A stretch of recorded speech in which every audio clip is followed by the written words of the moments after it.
കർത്താവേ, അവസാനത്തെ പാഠം കാണാതെ പഠിച്ചോണ്ട് ചെന്നില്ലെങ്കിൽ ഇന്ന് അടിയാ. തൊടയിലൊരു പാള വെച്ച് കെട്ടിക്കോടാ. പുസ്തകമൊക്കെ സർക്കാർ സർവീസ് പോലെ ആയല്ലോടാ. എന്നാ പറയാനാ, എല്ലാം കുത്തഴിഞ്ഞു. അവസാനത്തെ പാഠം ഇല്ല, കീറിപ്പോയി. ഞൊട്ട്.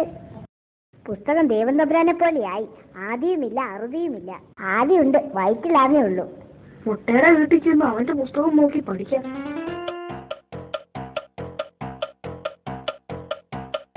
അവന്റെ പുസ്തകത്തിന്റെ അവസാനത്തെ പുറം കീറിപ്പോയിട്ട് അവൻ ശശിയുടെ വീട്ടിൽ പോയിരിക്കുക. അവിടെ ചെന്ന് 4 പേർക്ക് കൂടെ ഒന്നിച്ചിരുന്ന് പഠിക്കാം. 1.5 മൈലുണ്ട്. ഇവിടുത്തെ ചെറുക്കന്റെ പുസ്തകത്തിന് അവസാനത്തെ പുറമില്ലാഞ്ഞിട്ട് എല്ലാവരും കൂടെ നിർമ്മലേരെ വീട്ടിലോട്ട് പോയിരിക്കുക. നമുക്കൂടെ അങ്ങോട്ട് പോയേക്കാം. ഒടുക്കത്തെ വെയില.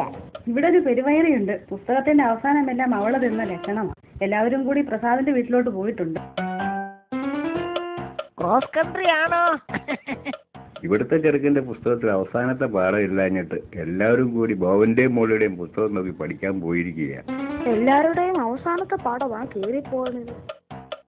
എന്നാ പിന്നെ അച്ചടിക്കുന്നവന്മാർക്ക് അവസാനത്തെ പാഠം നടുക്കെവിടെയെങ്കിലും അച്ചടിക്കാൻ മേലായിരുന്നോ?